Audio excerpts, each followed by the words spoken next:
Bom, boa noite, é bom estar com vocês, dia 8, né? Quinta-feira, mais uma quinta-feira. Eu acho que hoje é a 42ª reunião, se eu não me engano. É isso. E Oi? a gente está numa fase lendo os mitos, né? A gente já leu o mito de Ares, e aí foi muito legal. E aí vimos alguns mapas astrais, né? Do signo de Ares, depois vimos o mito de Touro, alguns mitos de Touro, né? Tem um livrozinho que é muito simpático, que é o que a gente vai ler hoje. E ele traz já os mitos, já direcionando para cada signo e tal. Enfim, facilita um pouco. E no de Touro a gente viu alguns mapas astrais que eu achei bem legal. Bem legal.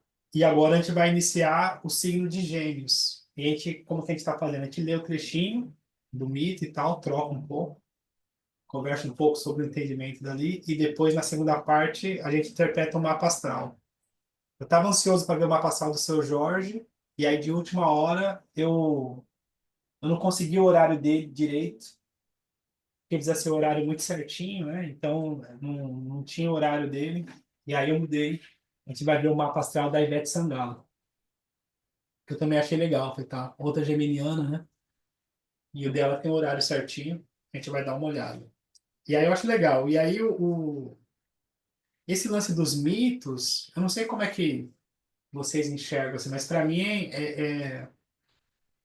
os mitos eles traduzem algo mais profundo, né? Eles trazem um arquétipo, eles trazem um caminho, né? Que de alguma forma ressoa no meu jeito de olhar assim mais romântico, assim, ele ressoa com uma questão espiritual, com algo mais profundo, assim, é uma jornada, né? E aí tem um professor amigo meu de mitologia, e aí eu sempre quero explicar, né, o mito, né? E aí ele fala que isso é um crime. Ele fala assim, não, o mito você não explica muito, deixa aberto. Porque o grande lance do mito é a própria pessoa conseguir interpretá-lo, né? E aí a simbologia, o que significa para cada um, né? Enfim. Aí a gente vai trocando aí. Mas é isso, e aí a gente vai ler um trechinho, signo de Gêmeos, e aí depois a gente vê o mapa astral da Ivete. Eu vou abrir aqui. Eu E acho que o mito não é só. O mito, ele traz, assim, ele humaniza um pouco mais, né? Não sei se seria essa a palavra. humaniza em qual sentido? Não, assim, você tem a história, você tem ali os planetas, você tem os signos. Quando você estuda um mito, é como, eu falei, acho que a palavra não seria humaniza, traz mais para a realidade, fica mais palpável quando você entende a história por trás do mito. Entende? Mas traz mais, fica mais palpável a nossa jornada. A nossa jornada, exatamente. A gente consegue fazer comparação com coisas da nossa vida. É sobre isso, né? Sobre isso. No final, eu acabo sendo tendencioso, né? Porque eu atendo muito, falo muito de astrologia, sempre. Mas eu sempre, quando eu vou interpretar o mapa, eu penso nisso, assim, falo assim, tá, então esse mapa aqui tá contando uma história, uma jornada pessoal, né? É um mito, né? É uma história, falo assim, tá, você tem esse destino, você tem esse caminho, né? Mas então, vamos ver.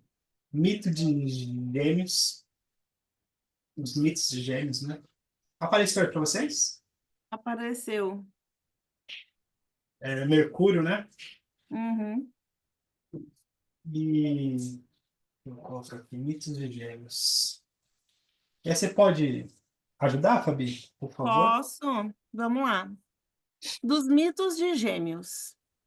Gêmeos, o terceiro signo, pertence à tríade do elemento ar. Sua representação na natureza é o vento, que se move em todas as direções, tem sido comparado à borboleta do zodíaco, porque sua rapidez leva-o a voar de um assunto para o outro, reunindo informações sem tempo para aprofundar. Os animais que representam são as aves, que aprendem a falar, como os papagaios, araras, cacatuas, maritacas, etc. Também os macacos, com sua leveza e jogo de corpo. Bibliotecas, jornais, mapas, dicionários são imagens que o simbolizam. Assim como a máquina de escrever, telefone, lápis, caneta, bicicleta, a harmônica também pertence ao universo geminiano. No corpo humano, Gêmeo rege os braços, as mãos e o sistema respiratório. Seu planeta regente é Mercúrio, o menor, mais ágil e mais próximo do Sol no nosso sistema solar, o que aponta para a incrível agilidade geminiana. Qualidades como versatilidade, adaptabilidade, curiosidade e esperteza são características desse signo. Muito ágeis e atentos, dificilmente alguma coisa escapa da sua observação. Daí a sua capacidade de ensinar, transmitir, convencer e elaborar textos muitas vezes plagiados de diversos autores. Sua observação inteligente da realidade, isso é, sua capacidade de escolher entre várias alternativas, pensando apenas os aspectos que lhe interessam, para sintetizar sua experiência, faz do geminiano o repórter potencial do zodíaco. Seus mitos mais importantes são os seguintes: Hermes, mais conhecido por seu nome romano, Mercúrio, que era o mensageiro dos deuses, Hermes, filho de Zeus e Maia, era fruto de mais um dos amores proibidos do grande senhor Olímpio. Maia, uma bela ninfa da Arcádia, filha da titã Atlas, era uma das Pleiades, a constelação das estrelas irmãs que enfeitam o céu noturno. Correspondia possivelmente a uma antiga deusa egípcia associada com a noite com as forças ocultas da natureza. O caráter ambíguo de Hermes, que sintetiza a natureza dupla de Gêmeos, está presente desde o nascimento. O filho de Zeus, o espírito brilhante, com Maia, antiga representação da noite, ilustra a união da luz com sombra, síntese da sua tarefa. Pode subir, por favor. Viagem mitológica através da astrologia. Ah, tá, esse é o nome do livro, né? Perdão.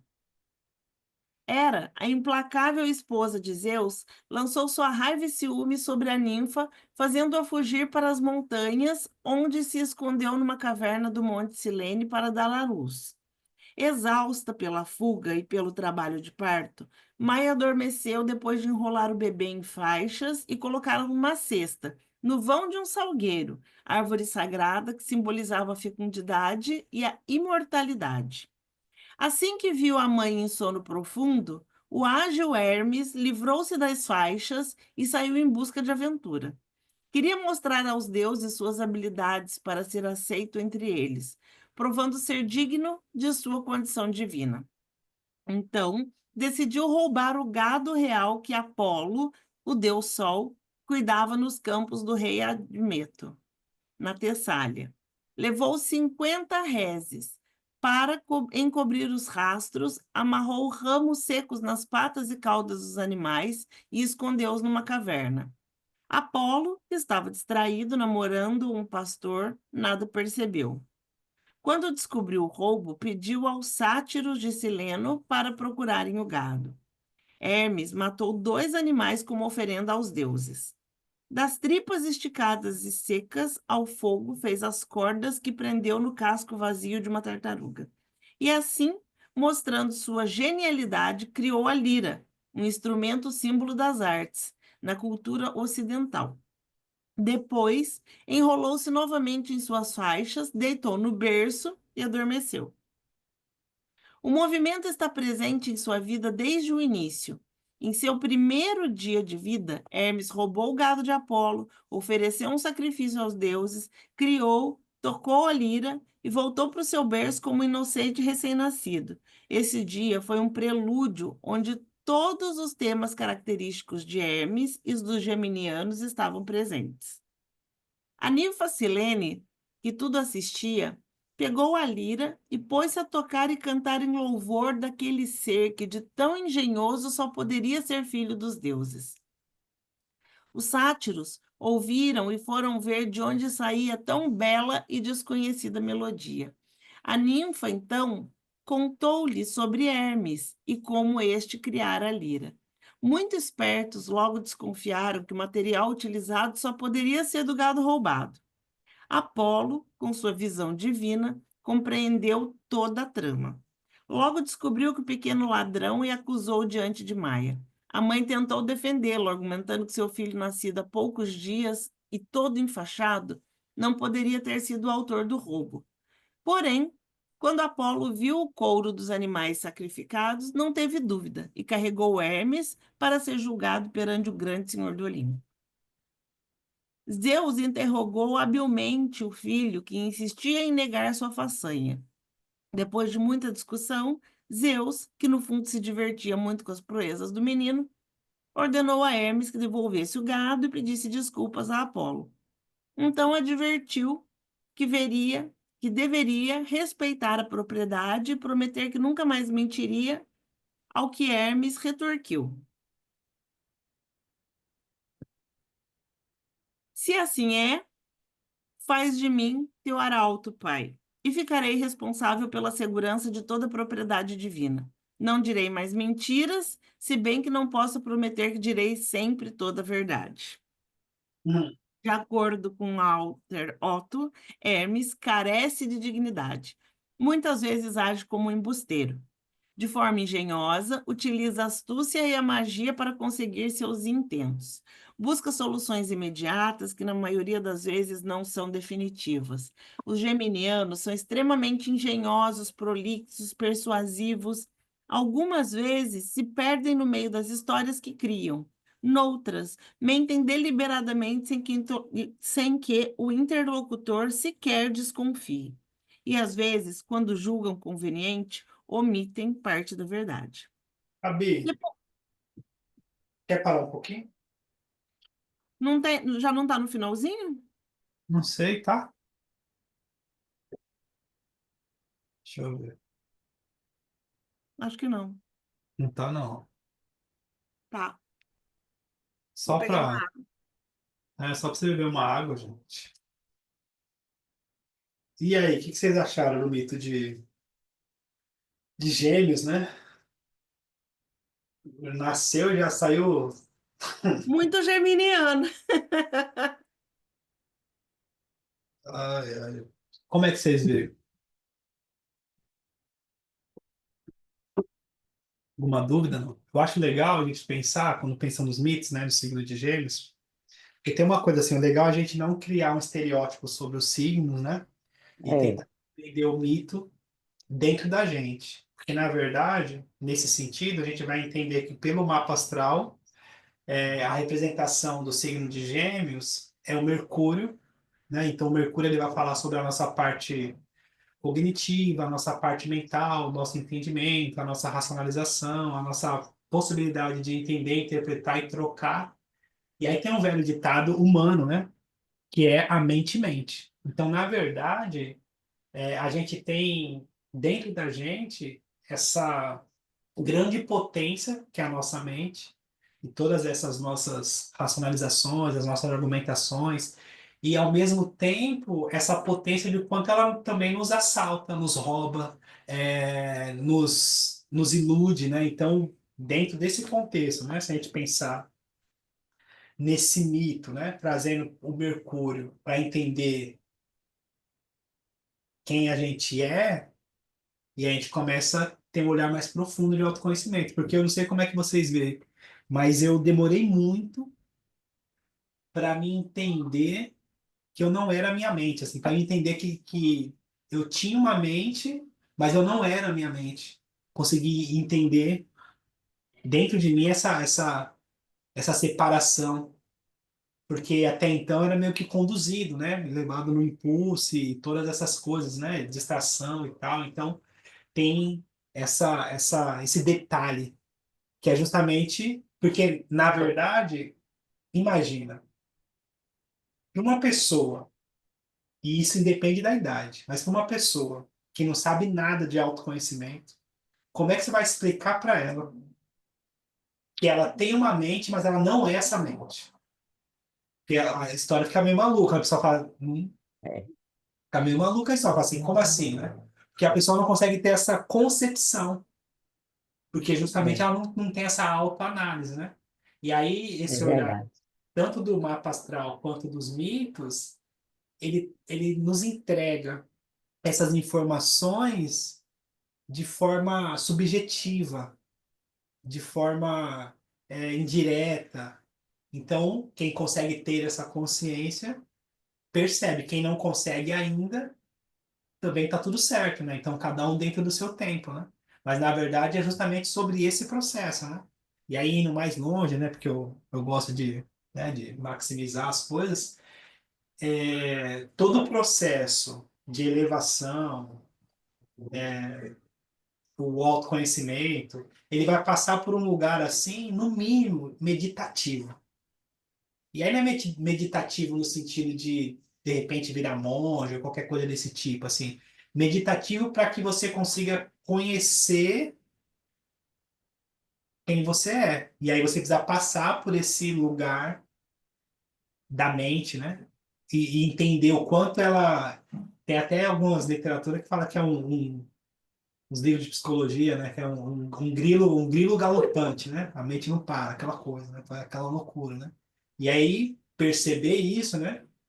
Porque imagina, eu demorei bastante tempo para entender isso. Quando eu entendi, eu falei assim, nossa, minha mente não para. E aí imagina você ser levado, e essa loucura, e hoje, né? Principalmente hoje, com a internet, né?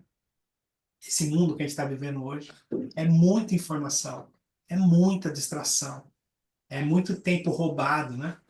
E aí a gente está vivendo também o tempo das grandes doenças mentais, né? Ansiedade, trabalho, angústia, todas essas coisas, né?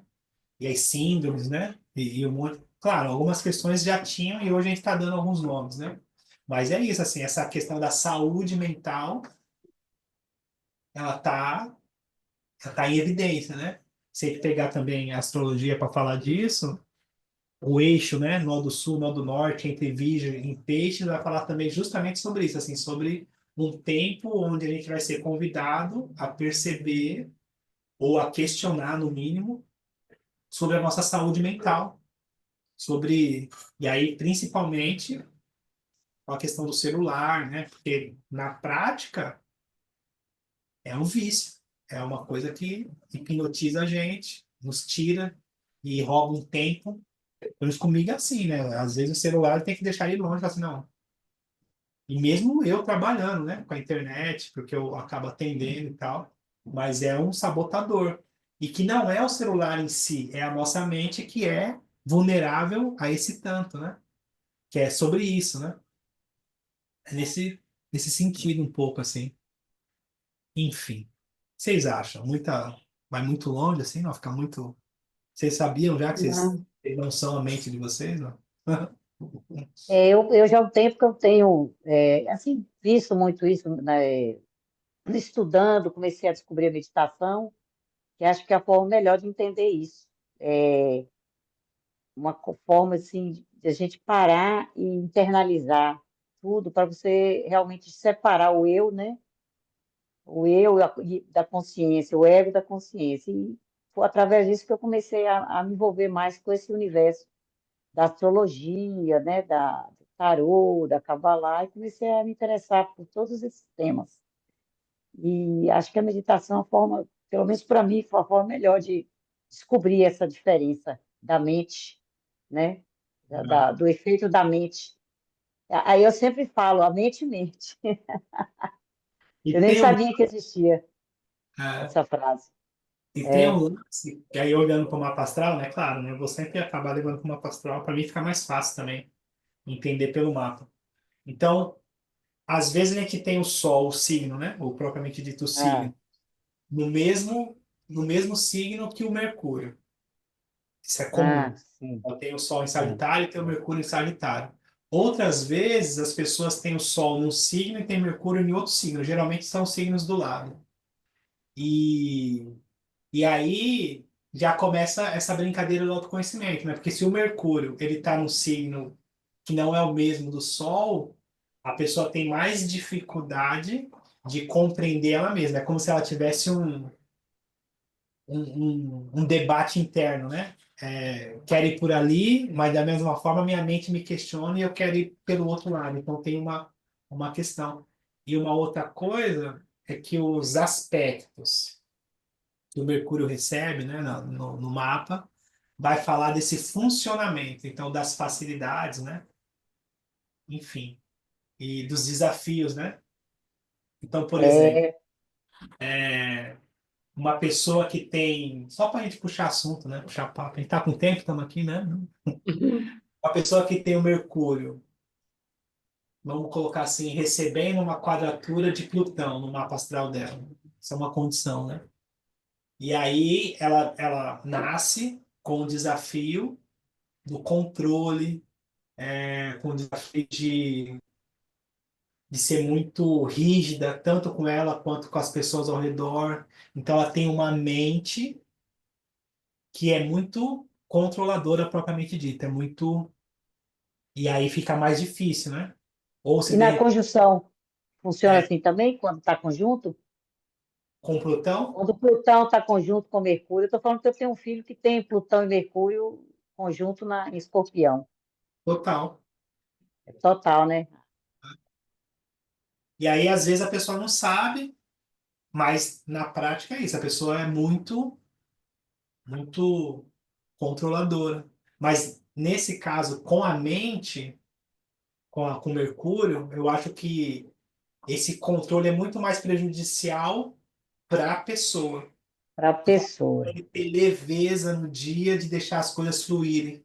E ela entra no estado de rigidez mental, né? Ah, E aí pode gerar várias questões, né? Enfim, também controle das pessoas, né? pode mexer até com a saúde, né, também da pessoa, né? Estresse, né? Dá estresse, né? Pode chegar a isso? É? É, tem jeito, né? Vai dar na saúde, né? Ah, se tiver Rodrigo, tô controle, né? pensando aí que o Mercúrio ele vive criando armadilhas, né? Que como ele é muito assim, ele também cria essa coisa de você falar da gente entender a nossa mente, tudo isso que você falou, é que tem sempre alguma armadilha que tira a gente do, do foco, do autoconhecimento e tudo, não? Então, essa criatividade toda do Mercúrio, né? Vai, ele no minuto ele fez tudo e voltou a dormir na árvore, né? No lugar da árvore. Ele roubou, ele fez uma, né? Então são muitas armadilhas, né? Que eu acho que eu fiquei pensando. É São sobre mercadores de palavras, né? isso. Mercadores de palavras também, quando mal utilizado, né? É, é claro, eu estou usando nesse sentido para a gente conseguir perceber esse arquétipo na nossa vida, É, né? certo, sem julgamento.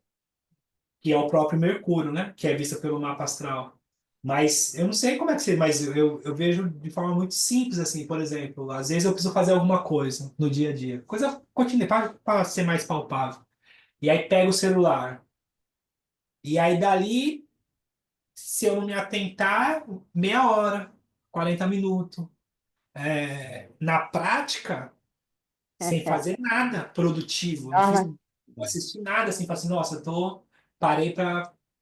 E se a gente pegar isso nos dias, e aí a gente vai, por exemplo, o quão difícil é estabelecer um hábito, direcionar para algo que a gente goste, para que a gente queira, e todo esse processo é um processo de autoconhecimento. é. E tem a ver com essa questão de conseguir direcionar a mente. É um negócio, né? Não é uma coisa simples. E mesmo essa questão de estudo, né? Porque, por exemplo, assim, vou estudar astrologia. Você precisa se dedicar. E aí, no começo é mais difícil, óbvio, até que vire uma coisa como a música, como qualquer coisa. E aí a gente tem a tendência, porque Mercúrio também é superficial, né? Em não aprofundar, em não dar continuidade, em se sabotar. E tem outra coisa, assim, que é muito maluco, né? Como o próprio Mercúrio, imagina, que o sabotador, ele é a própria mente. Então ele sabota e ele mesmo justifica. Que ele, além de sabotar, ele É. já dá a resposta. Por que que não deu certo? Então, por que que você não estudar? Ah, porque não deu. Então, é uma, não vou dizer, exagerar, dizer que é uma guerra interna, mas é um processo de você conseguir estar presente. E não é É. simples, estar presente não é simples. Porque precisa de, por exemplo, eu faço um ritual, né? Então eu preciso acordar, de tomar o café. E aí hoje eu preciso dar uma caminhada. E aí depois eu volto e falo assim, tá, cheguei, agora... Porque se deixar aquela coisa assim, parece que o dia não rende. Tem dia que é mais turbulento, tem dia que é mais atribulado. E se a gente aprofundar mais ainda, a gente vai entender que quanto mais inteligência a gente tiver, mais vida saudável a gente tem, mais produtividade, mais rentabilidade, porque às vezes também a gente gasta tempo e dinheiro sem muito objetivo. Então são várias questões que giram em torno desse simples processo, que é É o conseguir nete-grilo. dessa. Nete-grilo. Nete-grilo. Você acha exagero, Fabi? Você acha que eu tô indo muito, tô sagitariano muito, não? Me ajuda aí, Fabi. Não, é que você está falando e eu estou viajando em outra coisa aqui, porque eu tenho Mercúrio em quadratura com Plutão. Ah, você tem? Tenho. Vou lembrar. E o que você acha? Não, faz todo sentido o que você falou, é isso mesmo. Assim, eu tenho essa questão de não ser, de doer quando eu sou contrariada. Mas, em compensação, o meu Plutão está oposto a Júpiter, então faz quadratura com Júpiter também. É, Entendi.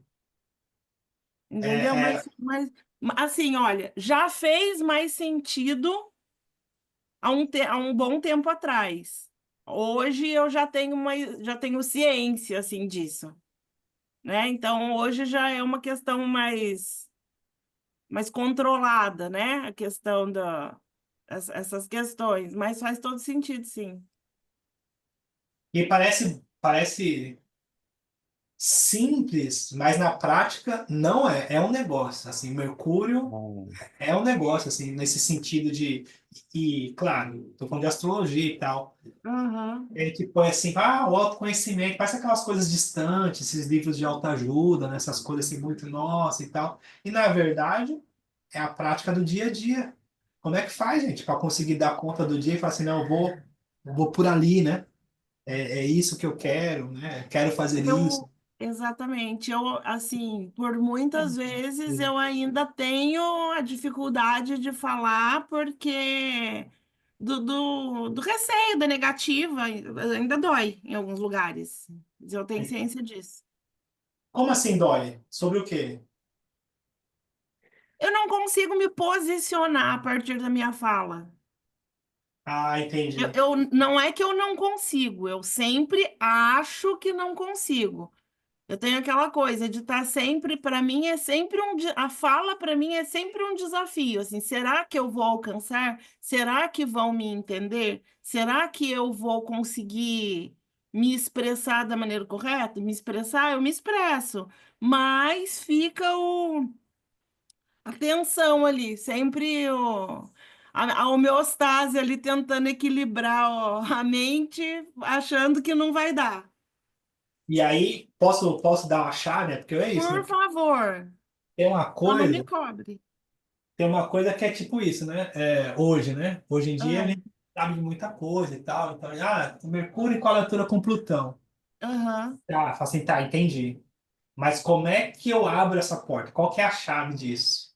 Que, na verdade, o princípio do Plutão é o medo, uhum, mesmo que inconsciente. Ele traz um medo inconsciente. Nesse sim, caso, não só o medo, assim, acho que passa de medo, assim. O Plutão tem uma questão, assim, do pavor, né? aham, Aterrorizante. Então, nesse caso, essa quadratura, ela traz uma tensão sobre o medo de não ser o suficientemente inteligente. O medo, exato, um pavor. E aí o medo é uma coisa que ele muitas vezes fica no inconsciente, a pessoa não percebe o medo e ela vai reagindo de forma automática sobre uhum, aquele sentimento. E é tantas reações, tantas reações, tantas reações, que ela não lembra do medo. E aí, na prática, ela só se defende. E aí, sim, outro dia eu perguntei para. Estava atendendo antes de ontem, não sei. Que aí a pergunta foi essa que eu fiz, né? é, não ser suficiente para quem? Exatamente. Aí a pessoa falou mais, eu falei, não, não, mas para quem? Quem é?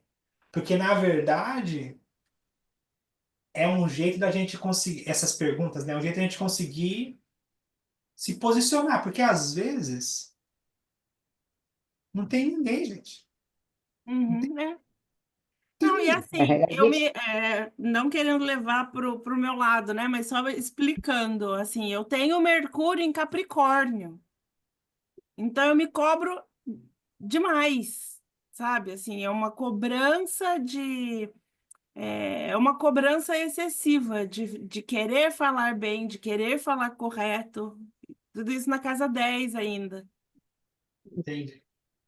Entendeu? Então é uma autocobrança muito grande, assim, por muitas vezes. Quem conversa comigo, quem me conhece, sabe que eu não sou uma pessoa muito séria, assim. Tipo, eu gosto de brincar, de falar bobagem, falo palavrão pra caramba, enfim. Mas na hora de falar, por exemplo, em relação ao trabalho, ou quando eu vou falar formalmente alguma coisa. Vixe, a régua é altíssima e isso acaba me trazendo mais ainda essa questão de não do pânico de não ser suficiente. É isso. É um negócio, né? A Luísa levantou a mão, não tinha visto direito. Quer falar, Luísa? Eu tenho. Desculpa a câmera fechada, que eu dei um tombo no meu notebook e estou sem câmera. Tá bom. Travou. Eu tenho Mercúrio a 1 grau de Plutão. E aí eu fico juntando os dois mitos, né? Porque Plutão é Hades, que está lá no fundo. E Mercúrio é o único deus que consegue ir lá nas almas, no profundo, consegue ir na Terra e consegue ir no Olimpo. Então, às vezes eu fico pensando que tem uma profundidade, né? Assim, claro, no meu caso, né? Eu fico pensando essa conjunção. E aí o controle, o medo, eu não sei se eu consigo ver isso. É um controle um pouco, sim. Não, mas eu meu acho que Mercúrio, ah, tem a profundidade, sim. com certeza. Meu Mercúrio está em touro e eu sinto, assim, depois que eu comecei a buscar essas coisas, eu comecei a perceber a mente das pessoas e como eu tive muitos irmãos e cada um com um signo diferente, aí, por exemplo, eu começo a notar a forma de pensar das pessoas por onde está Mercúrio. Até por mim, tirando até pela minha experiência própria, né? Eu sempre tive muita dificuldade de entender as coisas, caso elas não fossem bem explicadas de uma forma prática. Sempre tive na infância dificuldade na escola com estudo. Eu falo, gente, eu sou burra demais, porque eu tenho uma dificuldade enorme. Aí, hoje, buscando essas coisas, eu falei, nossa, que interessante. Eu sou uma pessoa que, se eu visualizo um desenho, ou se eu estudo escrevendo e fazendo desenhos, eu percebo que eu gravo mais, registro mais as coisas. Eu aprendo melhor e seguro melhor, porque eu tenho dificuldade ainda de reter a informação por muito tempo, se eu não a utilizo, não pratico.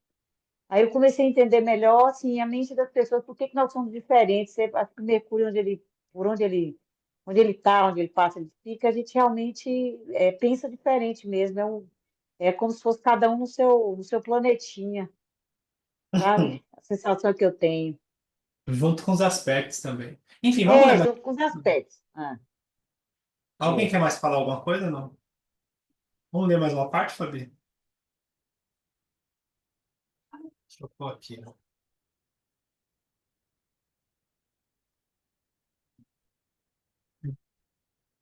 Eu acho que eu tirei onde a gente parou. A gente parou uma aqui? Isso. De acordo, Tá. de acordo com Walter Otto, Hermes carece de dignidade, Muitas vezes age como um embusteiro e de forma engenhosa utiliza a astúcia e a magia para conseguir inventos. Busca soluções imediatas, que na maioria das vezes não são definitivas. Os geminianos são extremamente engenhosos, prolixos, persuasivos, algumas vezes se perdem no meio de histórias que criam, noutras mentem deliberadamente sem que o interlocutor sequer desconfie. E às vezes, quando julgam conveniente, omitem parte da verdade. Depois da história esclarecida, Hermes e Apolo voltaram ao Monte Silene para a devolução do gado. Porém, Hermes tinha mais uma carta na manga. Muito bem, vem comigo, disse ele, e terás de volta seu rebanho. Apenas matei 2 e estas cortei-as em 12 partes iguais para oferecerem sacrifícios aos 12 deuses. 12 deuses? Retorquiu Apolo. Mas quem é esse número 12? Este teu criado, senhor, respondeu Hermes modestamente. Não comi mais que o meu quinhão.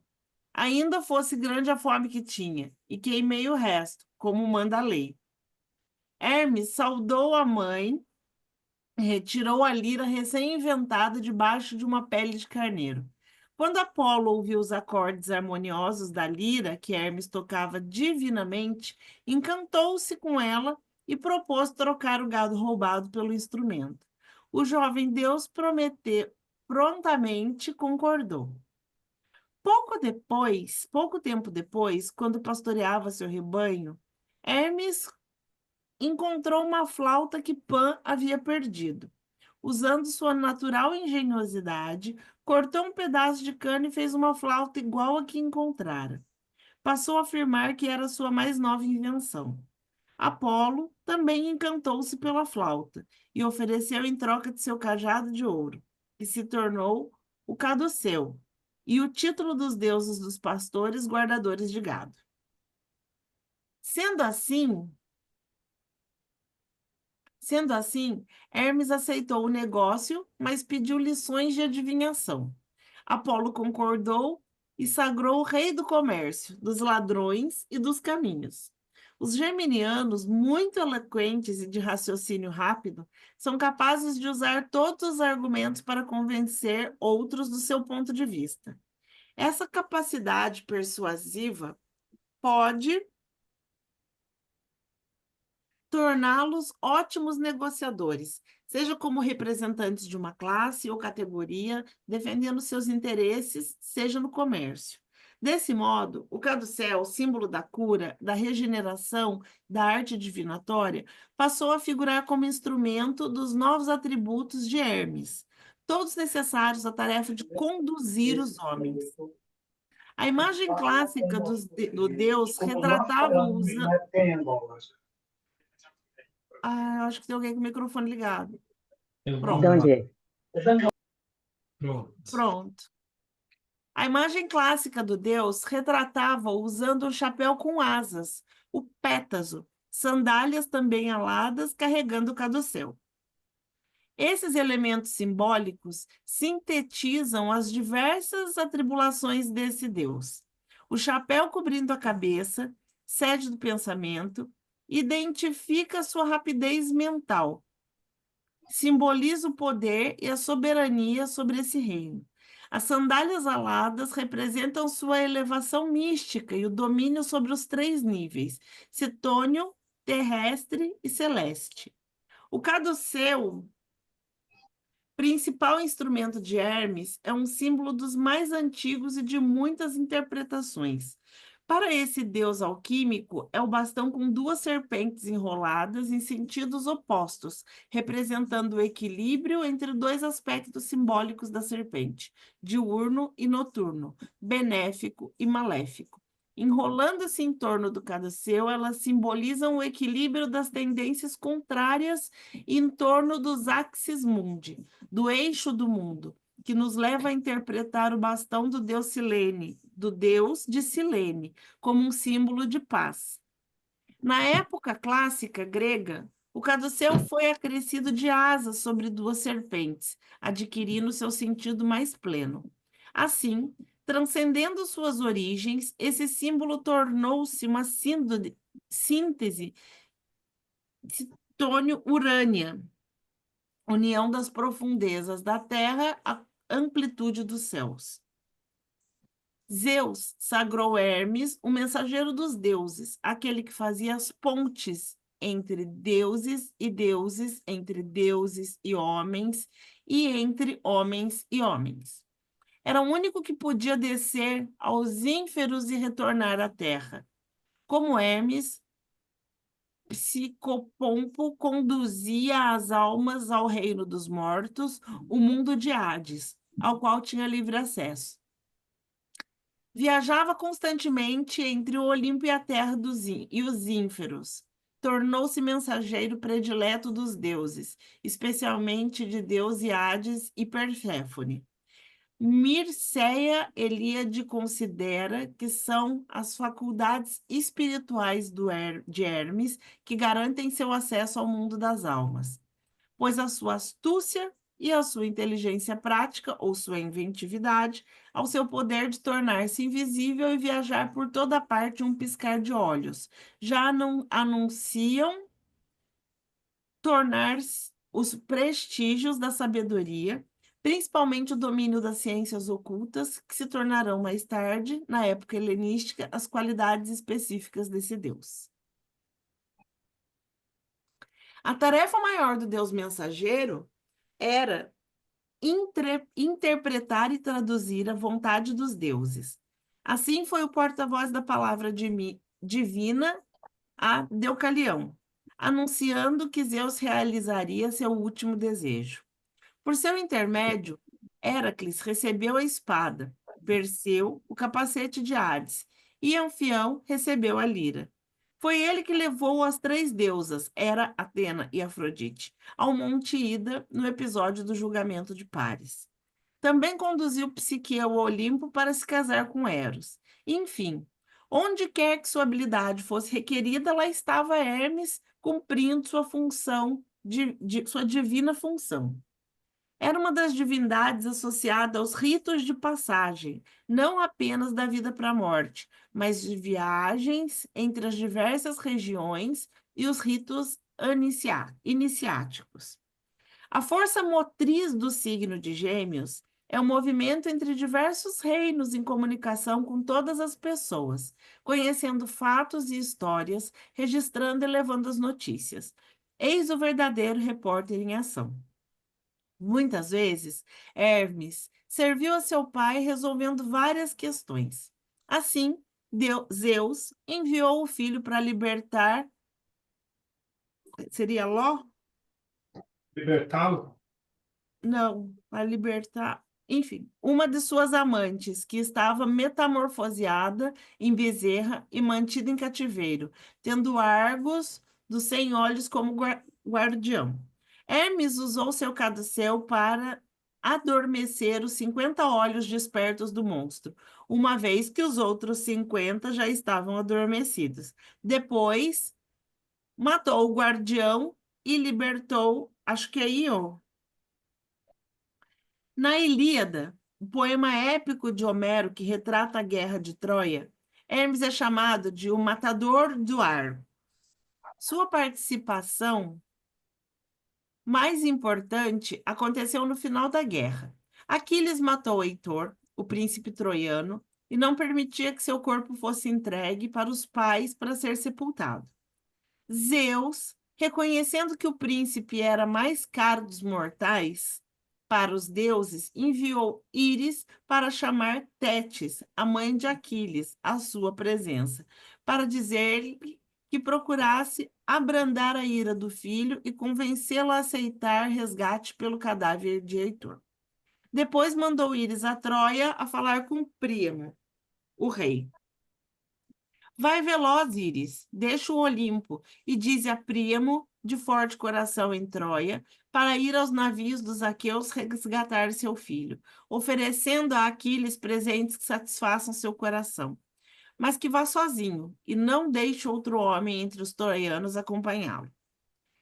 Que ele não tema a morte em seu coração, que não tenha medo, eis que enviaremos com ele como escota escolta o matador de Argos, que o conduzirá até chegar ao seu destino e o apresentará a Aquiles.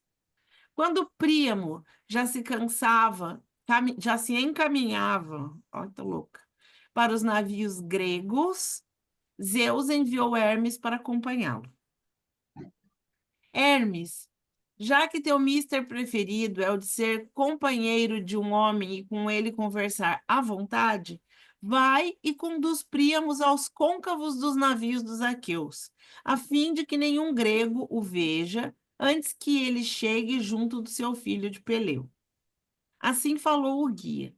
Matador de Argos não lhe desobedeceu. Sem demora, calçou as belas sandálias imortais de ouro que conduzem sobre o mar ou sobre a limitada terra, veloz como o sopro do vento.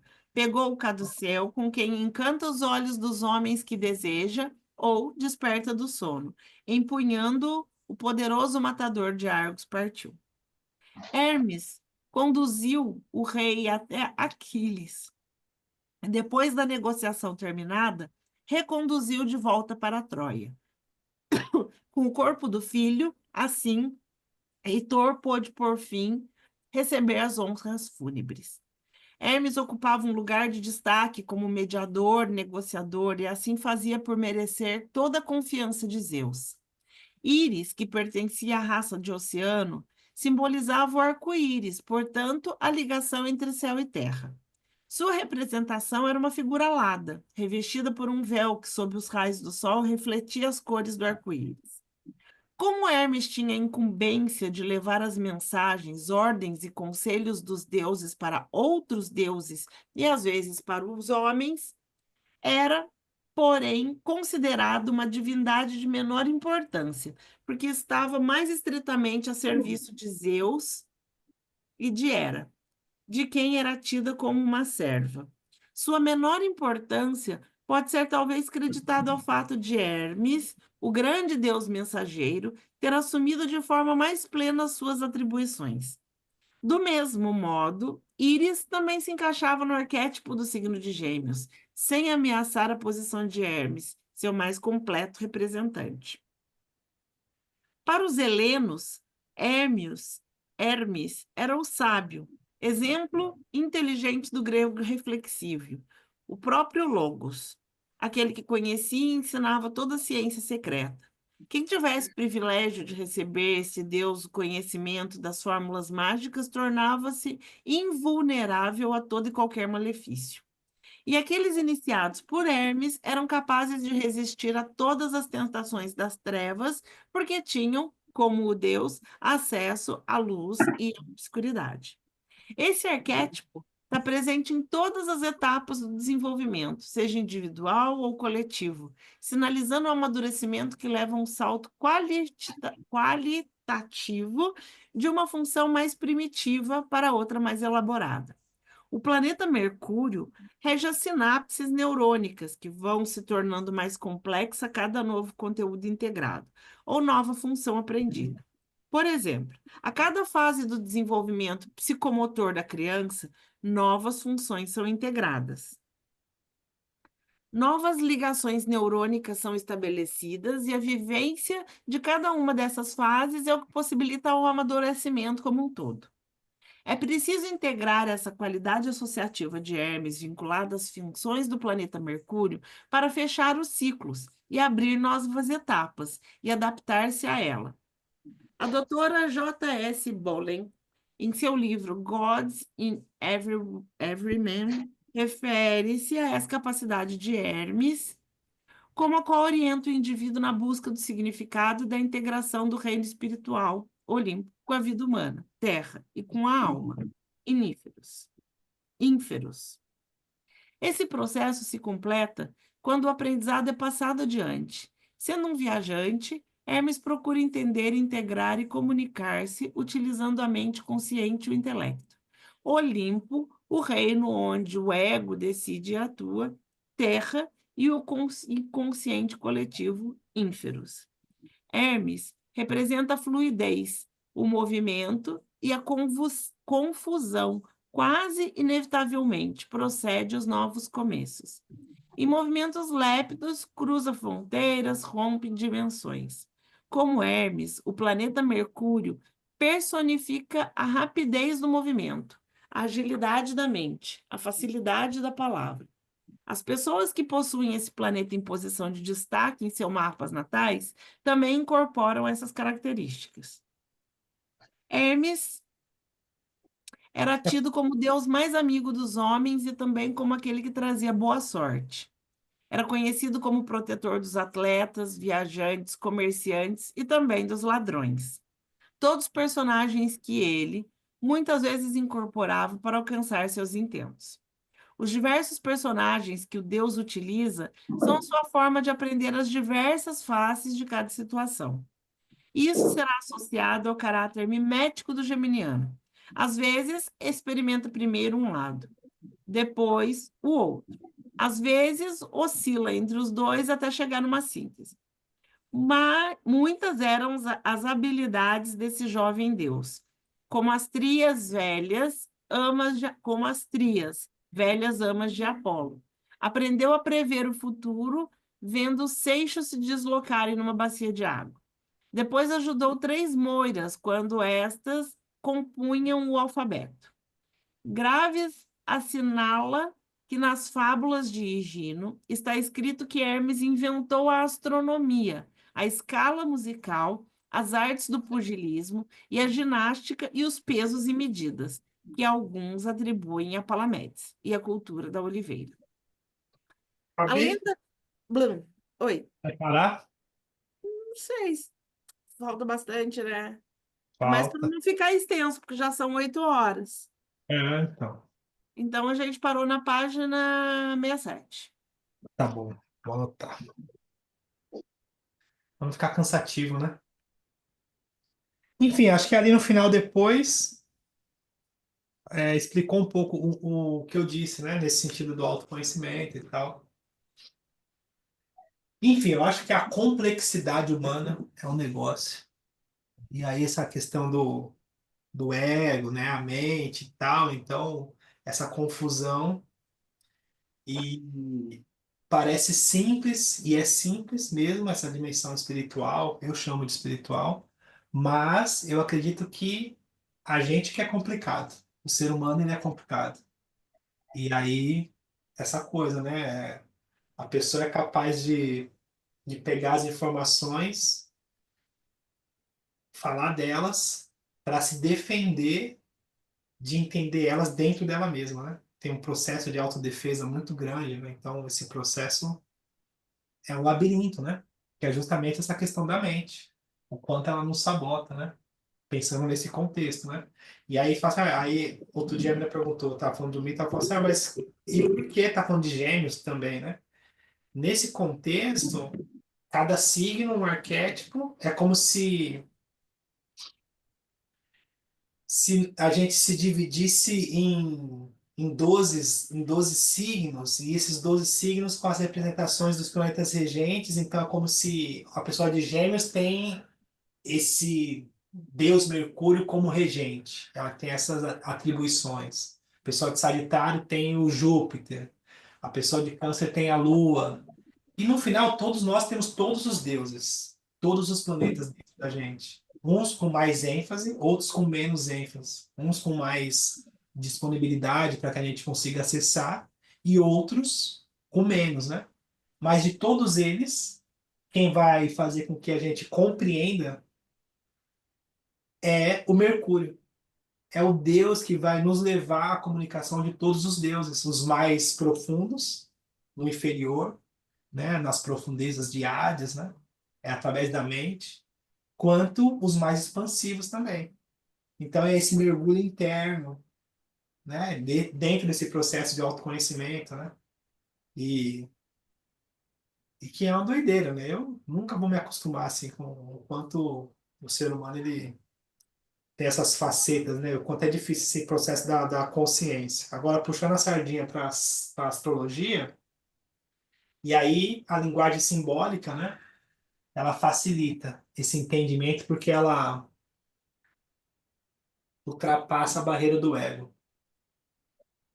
né? Tipo, ela Ela fala de uma forma simbólica, né? Então é uma linguagem que transcende. Enfim, batendo papo, né? Puxando assunto. É mercuriano, né? É assim que fala, né? Então, mercuriano. Alguém tem alguma dúvida? O que que vocês acham? É isso, Fabi? Então, até aí, Fabi. Oi? Tô. O que que você... vamos... O que vocês querem falar alguma coisa? Alguma dúvida? Não. Vocês estão aí? Estão dormindo? Tá Não, eu todo... acho que ficou sem dúvida, eu acho que esclareceu bem, assim, não sei se tem um próximo mito depois desse, mas eu acho que personificou muitos geminianos que muitas pessoas devem conhecer. É óbvio que é um recorte, né? Mas deu para entender bem. Sim. E é legal isso, a gente conseguir pensar pelo mapa astral, né? Quais aspectos nosso Mercúrio recebe, para entender como é que a nossa mente funciona, né? Que acho que é no final o signo que tá também, né? Enfim, aí hoje a gente reservou para ver o mapa da Ivete Sangalo. E aí, como a gente sempre faz, como eu sempre faço, a gente dá uma olhada na biografia dela, só para ter alguma referência. Acho que não precisava nem de ler biografia da Ivete, né? De tão ícone que ela é. Mas eu acho legal a gente ler. É eu Põe separei. aí que eu leio. É, apareceu aí? Ivete Sangalo, uma força brasileira que canta, encanta e representa o Brasil no mundo. Origens e primeiros passos. Ivete Maria de Sangalo Cadi nasceu dia 27 de maio de 72, na cidade de Juazeiro da Bahia, Brasil. Dados astrológicos, 27 de maio de 72, Sol em Gêmeos, Lua em Sagitário, Ascendente em Virgem. Ascensão com a banda Eva. O ponto de virada aconteceu em 93, quando foi escolhida a vocalista da banda Eva, reformulada pela gravadora Sony. Em pouco tempo, Ivete se tornou o rosto do Axé Music na década de 90. Com a banda, vendeu mais de 5 milhões de discos e conquistou fãs em todo o país. O disco Banda Eva, ao vivo, foi um dos maiores sucessos de gênero, elevando a cantora ao estrelato. Início da carreira solo e explosão nacional. Em 99, Ivete iniciou sua característica solo com um álbum homônimo, Ivete Sangalo, repleto de ritmos baianos e axé vibrante. O álbum recebeu certificação de ouro e platina, abrindo caminho para uma sequência de sucessos. Logo vieram os hits Festa, 2001, que se tornou hino nacional aquele ano, e Se Eu Não Te Amasse Tanto Assim, um clássico da música romântica brasileira. O videoclipe Festa teve mais de 20 participações especiais e consolidou sua imagem como uma das artistas mais queridas do país. Multishow, MTV e álbuns icônicos. Com o álbum MTV ao vivo de 2004, Ivete lançou seu hit Sorte Grande, apelidado de Poeira, que virou hino em estádios de futebol, festas e campanhas. O álbum e DVD alcançaram o status de diamante, sendo um dos DVDs mais vendidos da história do Brasil. Em 2005, lançou As Supernovas, com uma pegada mais soul e referências às músicas dos anos 70. Canções como Quando a Chuva Passar e Soy Louco por Ti América reforçaram a sua versatilidade musical. O álbum rendeu indicação ao Grammy Latino, algo raro para uma artista que canta em português. Maracanã e projeção internacional. Em 2006, Ivete fez história ao se tornar a primeira artista solo brasileira a lotar o estádio do Maracanã, após Sandy Júnior. O show virou DVD Multishow ao vivo, Ivete no Maracanã, 2007, que vendeu mais de 600 mil cópias, sendo o DVD musical mais vendido no Brasil até hoje, sem contar as cópias piratas.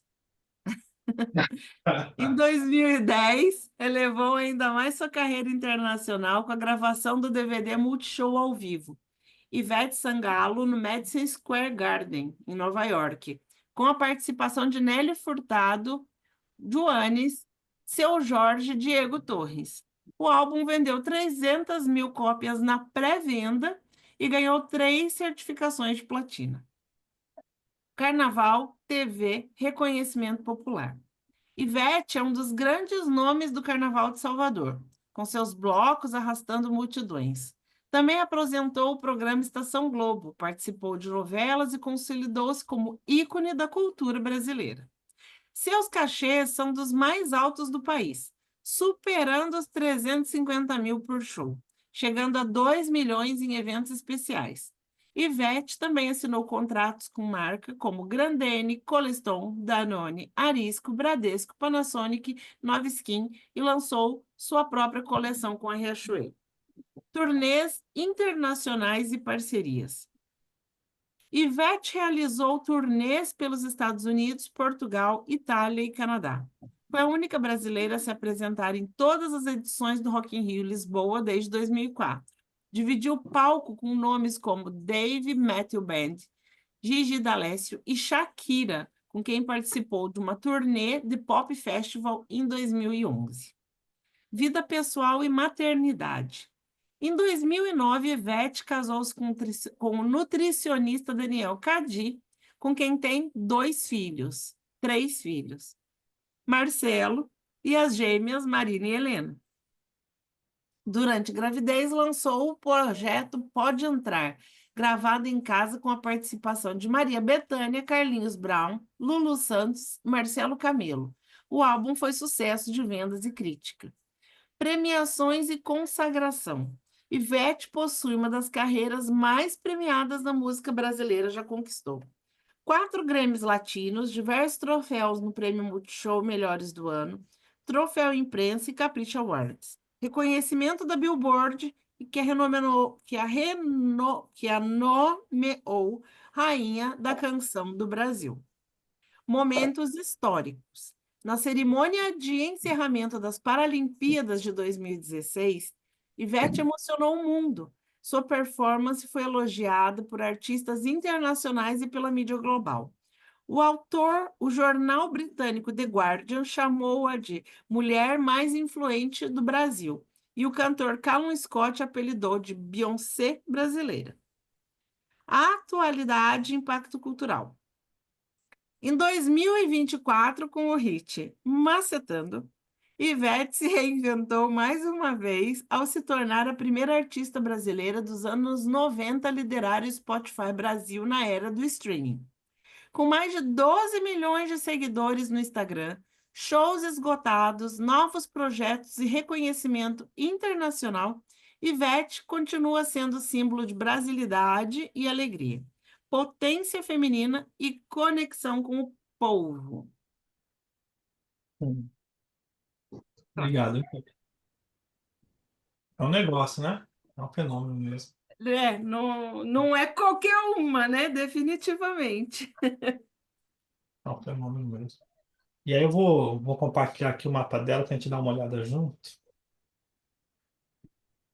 Eu separei. E é bem peculiar com o que a gente está falando sobre a questão do Mercúrio, né? Esse é o mapa astral dela. Ivete. Só em janeiro, né? E depois eu fiquei olhando, porque, né, para quem não está familiarizado, né? Então, as riscas vermelhas são os desafios, né? São os aspectos mais desafiadores. E a gente tem a impressão, né, às vezes, que as pessoas não têm dificuldade e tal. E, na verdade, quando a pessoa consegue correr atrás do prejuízo, né? Ela acaba ganhando excelência sobre aquele aspecto, né? Então, na verdade, o aspecto que tem se quando a pessoa consegue entender e abrir, né, a porta daquilo, abrir a chave, né, daquela compreensão, correr atrás, né, do prejuízo, aquilo se torna uma grande habilidade, assim. Acho legal enfatizar isso, né? E aí é isso. Então, esse é o mapa astral dela. Como eu sempre começo olhando, é um mapa astral solar, né? Porque o Sol, quando ele está na parte de cima do mapa, isso dá uma característica, né? De ser um Sol, um mapa, né? Solar. E aí o Sol dela está na casa 10, né? E a casa 10 tem essa condição. Mas antes de falar da casa 10, eu sempre gosto de começar pelo ascendente ali, porque eu acredito que, de qualquer forma, o ascendente é a porta de entrada do processo, né? Então, sempre levando para esse lugar de autoconhecimento, quando a gente consegue se apropriar do instrumento que nos foi dado, né? A gente começa o jogo, né? Por assim dizer. Ela tem ascendente em Virgem, ali, né? Acho que é 10 graus, 9 graus de Virgem. E esse ascendente recebe alguns aspectos, alguns vários aspectos, né? Que é a quadratura com o Sol, o Saturno e o próprio Netuno ali embaixo, que é como se fosse uma quadratura inteira na linguagem da astrologia. Um trígono com Júpiter, um sexto com a Vênus e Marte e também tem o Plutão no ascendente. E aí, só para a gente entender, para quem não está familiarizado, os aspectos do ascendente, do ascendente em si, vai trazer diretamente aspectos relacionados à imagem da pessoa, como a gente vê, como a gente enxerga, o veículo, né, a impressão. E aí eu sempre gosto de brincar quando eu faço atendimento, eu falo assim, não tem quando você vê a pessoa pela primeira vez, você tem uma imagem dela e depois você conversa com ela, você tem uma outra imagem. Então, essa primeira imagem é o ascendente. E aí, nesse caso, com esse tanto de aspecto, né? Então, assim, uma presença marcante, detalhista, transformadora por conta do Plutão ali, a intensidade, e aí o Plutão também tem essa conotação de magnetismo e poder, né? E no ascendente ele dá essa condição. E aí, se a gente for pensar nos desafios, né? Com essa imagem, tem a questão do Netuno e o Saturno, que indica uma superação interna, né? No sentido de o medo, o próprio perfeccionismo, né? Mas o aspecto com Marte e com Vênus no ascendente, e aí não tem como negar, né? A questão do carisma, a questão da proatividade, né? Então ela transmite essa imagem, né? Não que ela não tenha, mas ela transmite essa coisa assim de ação, de movimento, de energia, né? E um show dela é um show entusiasmante, né? A pessoa que tem uma performance no palco que tem poucos artistas que tem, né? E também esse aspecto com Júpiter, que é um trígono, né? Essas linguagens da astrologia, que traz essa questão da expansividade, né? Deixa eu ver aqui, acho que tem um microfone aberto. Deixa eu ver quem é. Tá com esse microfone aberto. Hum, quem puder fechar o microfone, eu não achei quem é que tá, mas tá fazendo um ruído. E aí, essa questão do ascendente, né, da Ivete, que eu achei bem legal, assim. E aí depois, você está falando de fama, né, de uma figura uma figura assim, figura pública, né? Então a gente vai olhar a casa 10, né, o que a gente, na astrologia é o famoso meio do céu, né? Casa 10, né? E aí a primeira coisa, tem a casa 10 no signo de Gêmeos, e ali ela tem o Sol. O Sol ele está ali bem no finalzinho da casa 9. Se eu não me engano, faltando ali uns 5, 6 graus para abrir a próxima casa, né? Então, geralmente, quando está próximo assim dessa risca que é a cúspide, a gente vai imaginar, imaginar não, a gente vai saber que é a casa posterior, que é a casa 10. Então, o Sol na casa 10 tem essa questão da busca e da promessa de visibilidade, né? E aí, no signo de Gêmeos, uma carreira pautada na comunicação artística e também acessível, né? Tem essa questão do signo de Gêmeos. Essa questão do timbre marcante, né? Por conta do regente dessa casa 10 está no signo de Touro. E Touro tem a ver com essa questão da voz, né? É, e, e essa coisa marcante, né? Com segurança, né? Com entonação, pensando na casa 10. Agora, pegando um pouquinho mais de detalhe, e pensando no Sol, que está a 6 graus ali, ele tá forte porque está angular, está numa casa 10, né? E aí tem essa questão do carisma. Só que também tem uma questão, que eu não sei se vocês conseguem perceber, mas estudando o mapa dela e pensando no pouco, né, que eu consigo perceber dela, tem uma questão assim de pé firme, de cobrança com ela mesma e também de cobrança, né? Mesmo com todo o carisma, ela é uma pessoa que tem uma certa autoridade, uma certa rigidez, né? Que tem a ver com essa questão do Saturno, né?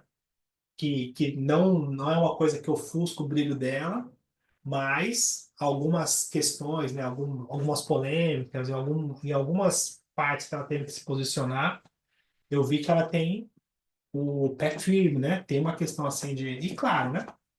Se a gente for pensar também, para a pessoa conseguir ter uma carreira, né? Com esse tanto de visibilidade, de vitórias e tal, e, enfim, de toda essa trajetória dela, precisa de uma questão de estrutura, né? Então, essa questão de Saturno, né? Traz essa peculiaridade, assim, dessa responsabilidade com a comunicação, a responsabilidade com a missão, né? Com a vocação e tal. Então, tem essa condição, assim, que eu achei bem peculiar, assim. E aí uma outra coisa, que é a marca dela também, né? Além da leveza, né? Entre aspas, por conta do Saturno, mas do signo de Gêmeos, eu acho que o que fica muito marcado é a Lua em Sagitário, né? Que está aqui embaixo, na casa 3, que é a casa também que fala da comunicação. Mas essa Lua em Sagitário tem essa condição, né? De emoção expansiva, conectada com o inconsciente, porque ela está em conjunção com Netuno, né? Então a Lua ela encontra uma força simbólica, né? Uma inspiração, né? Uma comunicação que ganha uma coisa assim, até de ícone, de deusa, né? Por conta desse Netuno, que a gente viu também outros mapas, se eu não me engano, o do seu Jorge, tinha outros também que a gente estudou junto, que tinha essa evidência do planeta Netuno, que traz essa condição de visibilidade, de encantamento, dessa coisa assim, né, dessa paixão, né, desse entusiasmo, né, que tem essa condição. Então, uma lua em Sagitário, em condição com Netuno, traz essa questão dessa visibilidade nesse sentido de inspiração, né, e naturalmente, né, uma voz que além de emocionar por essa questão de Netuno, ela transmite alegria, né? Tem essa coisa, né, sagitariana, né, dentro dessa comunicação, que eu achei também bem peculiar, né? Mesmo com esses aspectos desafiadores, né? Porque essa lua, ela também recebe uma oposição de Mercúrio e uma oposição de Saturno, que nesse caso, que aí é uma questão mais íntima, né? Mas com Saturno traz um certo tom de tristeza, de melancolia, e com o Mercúrio uma racionalização, né, um questionamento interno, né? Agora, um outro aspecto que essa lua recebe, que eu acho que esse que é o predominante, né, é um sexto com Plutão, que é esse Plutão que está na casa 1, que marca esse magnetismo, que vai falar diretamente sobre essa potência, sobre essa força, sobre essa determinação, né? Então, o Plutão fazendo um bom aspecto com a Lua, ele traz essa coisa assim da pessoa ter, além de disposição, assim, ela tá para jogo, assim, sabe? Fazer o que precisa ser feito, né? Emocionalmente, assim, a pessoa cai e levanta. Ela tem um processo assim de renascer emocionalmente e tem uma peculiaridade, né? O Plutão em bom aspecto com a Lua, que a pessoa cada vez que cai ela levanta mais fortalecida, que tem uma questão, né, do renascimento, né, de forma positiva, por ser um aspecto harmônico, né? E eu achei também bem peculiar, assim, nesse sentido, bem legal, né? E aí, sobre a Lua é isso, né, que eu também achei que essa Lua tem um destaque forte por conta da alegria e da disposição, né, também. E aí ela tem Vênus e Marte, primeiro Vênus, né, mas tem os dois no signo de Câncer, ali na porta da casa 11, né? que tem a ver com essa questão do coletivo, né, do grupo, né? Mas em câncer tem essa questão assim também do afeto. Inclusive eu estava falando disso no curso ontem, né, sobre Vênus, né? E aí Vênus em câncer também tem um poder assim de, é difícil falar, né, manipulação, mas é uma sabedoria emocional, né, afetiva, né, que tem uma sedução, né? Um encanto sensível, cuidadoso, é, compassivo, mas que atrai, né? E aí na casa 11 atrai as pessoas, atrai as amizades, e aí nesse caso, né? No caso dela, vendo daqui, né? Atrai o público, né? Tem essa coisa assim de um cuidado carismático, né? Por conta de estar no signo de câncer, né? E aí, nesse caso, essa Vênus, né? Recebe essa oposição de Júpiter, e aí o Júpiter está onde? Está na casa 5, que é a casa 5 é a casa da expressão artística, né? Então não teve nenhum artista, pode ser até que tenha, mas não teve nenhum artista que a gente leu o mapa aqui que não tinha algum planeta forte, evidente, na casa 5. Então esse Júpiter da casa 5, então um Júpiter de casa 5 ele traz porque onde a posição de Júpiter no mapa é uma área da vida onde a gente tem expansividade. E aí, nesse caso, a cada 5 representa não só a expressão artística, como a expressão do eu, essa questão da criatividade e essa alegria também de viver. Né? A pessoa que tem Júpiter na casa 5 é uma pessoa que tem uma disposição para a vida. Né? Então, mesmo estando em Capricórnio, né? Então é uma disposição para a vida de forma séria, né? De forma concreta, mas não deixa de ser uma disposição, né? E aí, voltando para a questão da Vênus, esse aspecto, né? Ele traz claro, é uma oposição, então ele traz um desafio, né?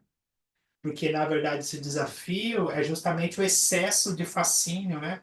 O excesso de visibilidade. Então, imagina que uma pessoa que tem Vênus em Câncer ter essa exposição. Então, aqui tem um grande aprendizado, né? Porque, ao mesmo tempo que tem essa sensibilidade, não dá para ser tão vulnerável, né? Principalmente nessa questão da casa 11, né? Então, precisa desse aprendizado. Então, aqui também, como eu falei no começo, foi um trabalho interno, imagino eu, né, para que ela conseguisse, ou é ainda, né, para que ela conseguisse ter esse aspecto de fascínio, né, sem se tornar, né, vulnerável, né. Eu acho que alguns pontos você acaba passando.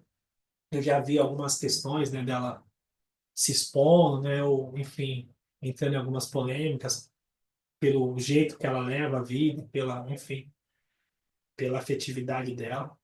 E aí o Marte em Câncer, ele está em queda, né? Por assim dizer assim.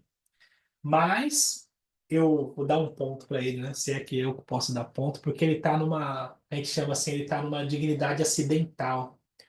Porque ele está num bom lugar, assim, ele está numa casa que vai falar assim, por exemplo, Marte na casa 11. Então a pessoa tem uma disposição ou tem uma facilidade de disposição de ter movimento no coletivo. E aí, movimento no coletivo no signo de Câncer, então, é uma pessoa que tem a facilidade de andar em grupo, a facilidade de fazer com que as pessoas caminhem ao lado dela, até pela questão da emoção, que é o signo de Câncer, né? Então, aqui tem um movimento, né? Dela conseguir andar bem. E aí a gente sabe que ninguém cresce sozinho, né? E aí, nesse contexto da história dela, né? Então, teve a primeira banda, né? Que foi essa questão, aí os músicos dela, então é toda uma equipe, né? Então, esse Martin Câncer, mesmo estando em queda, porque está né? Nesse signo, eu acho que na casa 11 dá uma facilitada, né? Porque é legal a gente entender, porque na verdade, assim, na astrologia as coisas não são rígidas, né? Claro, ainda é uma queda, só que a gente precisa entender o contexto, né?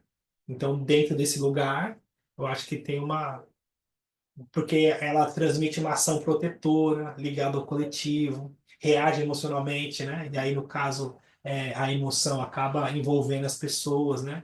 com força nos vínculos, entrega social, né? Então, claro, por estar em queda, exige um certo equilíbrio para não ser reativa, né? Para não escapar à reatividade, né? Também porque tá recebendo esse aspecto de Júpiter, essa oposição. Mas, puxando a sardinha aqui para o contexto, eu achei que é uma coisa que facilita para ela, né? Dessa coletividade, esse aspecto, né? E aí a gente falou no mito de Gêmeos, né? Sobre Mercúrio, no mito de Mercúrio sobre Gêmeos. E ela tem o Mercúrio no signo de Touro, a 26 graus. E aí o Mercúrio, ele é regente do Sol dela, né? Mercúrio regente de Gêmeos. E aí, ele em Touro, ele tá, né? Ele tá ali numa dignidade que a gente vai chamar assim, essencial, né? Não é, mas ele tem uma certa firmeza, né? Porque ele tá no signo oposto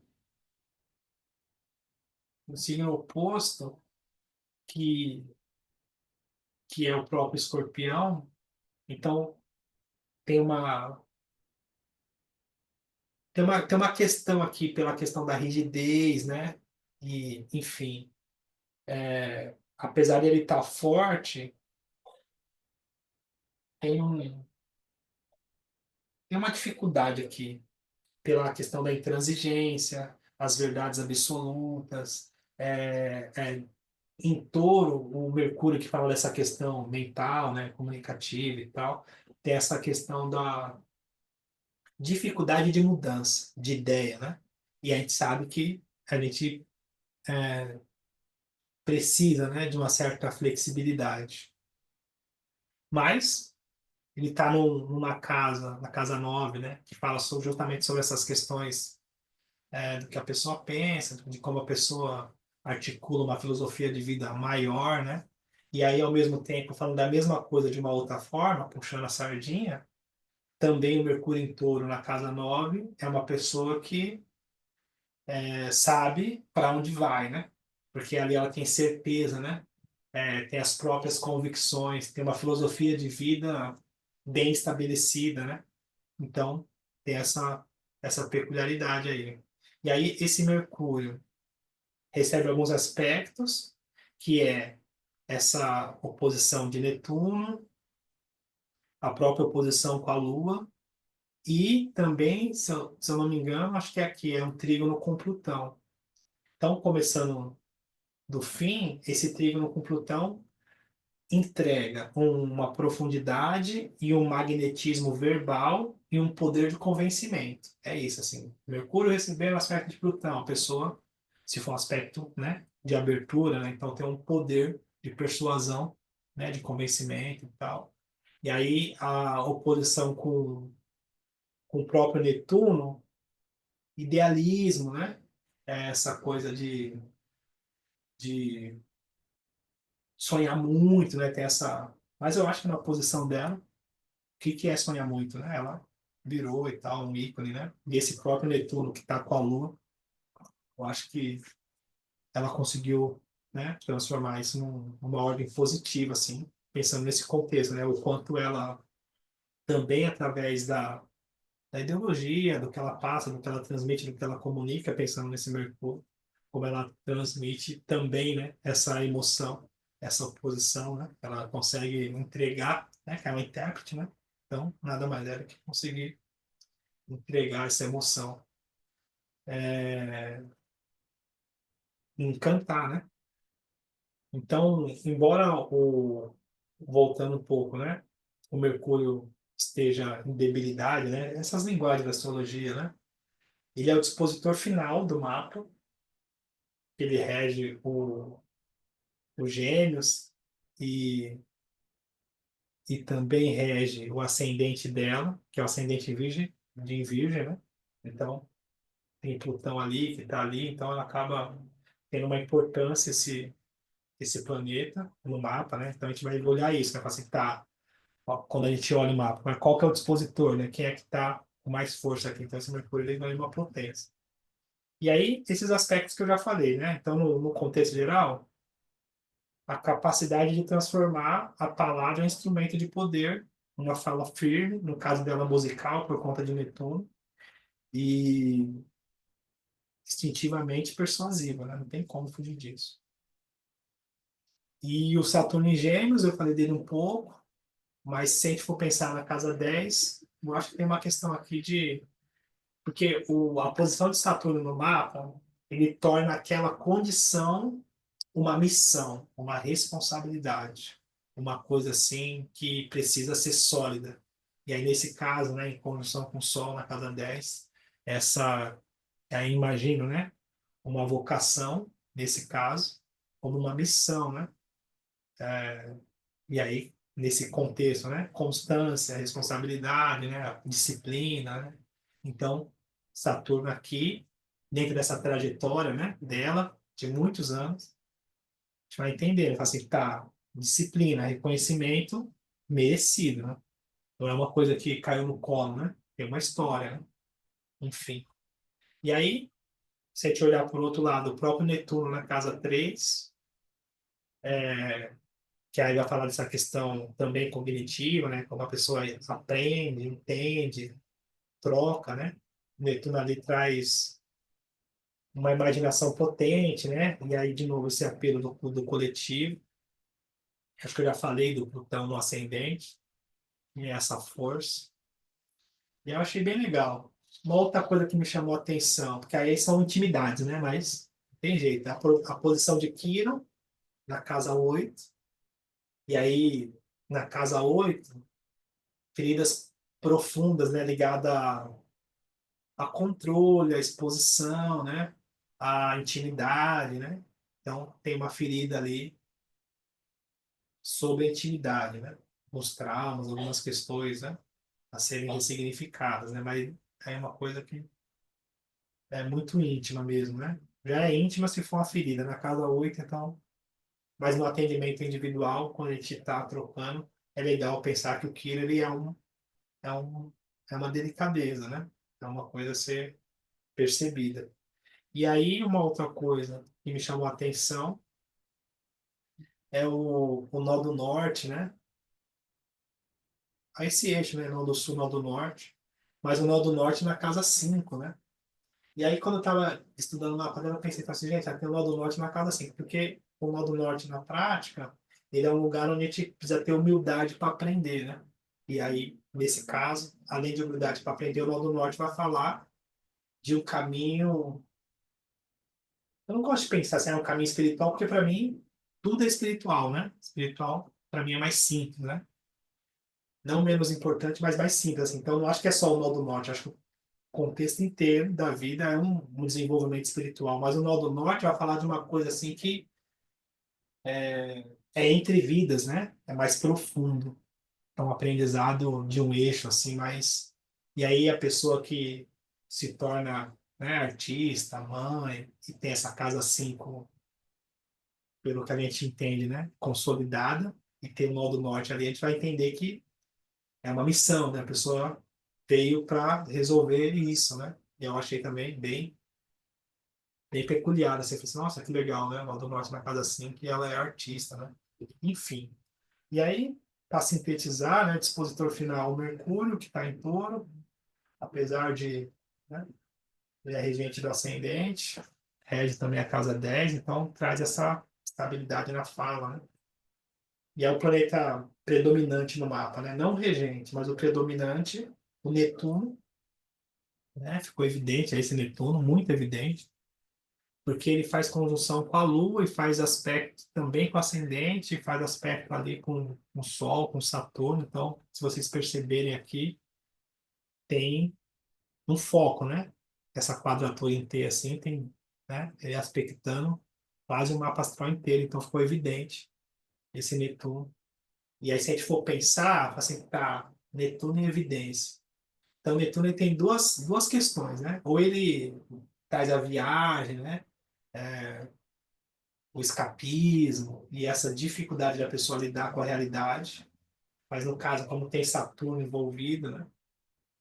Enfim, acho que teve uma meia média ali, porque aí nesse caso o lance é que assim, tá, então tem um desafio com Netuno. Então, para que eu consiga acertar, né, fazer as pazes, né, por assim dizer, um arquétipo que me desafia, eu preciso aprender levar essa atenção para um lado positivo. Aí no caso de Netuno, né, essa questão do encanto, da música, né, da transmissão, né, dessa, dessa emoção, dessa interpretação, né, porque aí, nesse caso, casa 3 com a Lua em Netuno, em Escorpião, então a casa 3 é justamente essa interpretação. E aí a interpretação profunda e emocional, por conta da Lua, e encantadora, por conta de Netuno. E ela carimbou, né? Carimbou, falou assim, tá, é isso. Né? Porque quando ela canta, né, é uma coisa, não só as músicas de folia, né, mas outras músicas românticas também, ela é uma grande intérprete, né? Não tem jeito, não tem como negar isso. E aí isso ficou bem evidente, esse Netuno, no mapa, que é os trânsitos, né? A gente não vai olhar os trânsitos dela. E deixa eu ver o que mais. Eu acho que é isso. Acho que é isso. Temperamento predominante, não dá para fazer o cálculo aqui, mas eu acho que é colérico, né? Ativa, apaixonada, disciplinada e profunda, né? E aí, só para enfatizar, caminhos de solução, né? Lá eu, né? Achar a solução, né? Então, o equilíbrio da razão com a emoção, por conta da Lua. A Lua oposta a Mercúrio, né? Mercúrio sendo regente, então, teve essa questão. E aí, curar a idealização de Netuno, como eu disse, né? Netuno, a Lua, né? E a própria Vênus ali, o amor próprio, os limites, né? Com certeza foi uma questão. E o reforço da estrutura interior, que é aí o nó do norte, né? Que mostrando esse caminho de maturidade. O nó do norte e o Saturno, né? Mostrando esse caminho de. Que aí não estou brincando, né? Eu vim aqui e eu tenho uma parada para resolver e eu vou resolver, né? E a gente sabe quanto é difícil, né? Resolver as questões. E o Plutão ascendente acho que ajudou muito, né? Essa força, esse magnetismo, né? Essa autenticidade também. Então, esse é o mapa da Ivete Sangalo, né? Que eu achei sensacional. Eu já era fã dela, agora eu falei, nossa, que legal. Sobre isso, né? Vocês têm alguma dúvida, não? O que vocês acham? Alguma coisa no mapa que vocês... Alguma coisa que eu falei que vocês não entenderam? Vocês estão dormindo aí, vocês estão me acompanhando? Estou acompanhando. Tamo junto. É uma pessoa que acho que não tem quem não goste, né? Deve ser difícil alguém não gostar. É um fenômeno, né? Não tem jeito. É um fenômeno. Enfim, mostrou para que veio, né? Eu acho super interessante que eu penso no Capricórnio, assim, né? A máquina de vencer, né? E dentro da máquina de vencer dela, ela tem lá Júpiter, né? E Casa ele assim. faz uma posição, daí eu fiquei pensando, ele faz uma posição com o amor e a guerra, né? Uma luta, assim. Pode ser. Sim. Tá vendo? Só que daí eles fazem um bom aspecto com o ascendente dela, virgem, né? E ela é toda certinha, assim, na maneira de vestir, né? Ela é toda harmoniosa, né? Eu acho que ela tem uma maneira de vestir virginiana, não? Sim, é que também recebe Pra- muito de aspecto esse ascendente dela, né? Mas sim, com certeza, sim. Achei bem legal tudo que você falou. É legal, né? Eu acho legal também. Acho legal. Enfim, eu vou printar aqui. Cadê? A Esther e a Luísa vão abrir a cama. A Luísa não tá podendo abrir a cama, porque ela teve um acidente. A Esther já tá dormindo, que eu sei. Oi, Silvana, nem vi você chegar, gente. Enfim, boa noite, é bom estar com vocês. Boa semana. Até a semana que vem. A Cláudia ficou até o final, tá vendo? Boa Boa noite. noite. Eu peguei só o final. Gêmeos acabou ou vai continuar? Bom, vou continuar, foi só pelo primeiro mapa, né? Ah, é, é, vamos ver se a gente acha o horário do seu Jorge, então, né, gente? Difícil, Ah, né? Eu acho que ah, não tem, Sil, porque se não tem no Ô, Google, não tem no chat GPT, não tem nenhum Rô, site. pega com a ex-mulher dele. Boa! Não, o Rô é amigo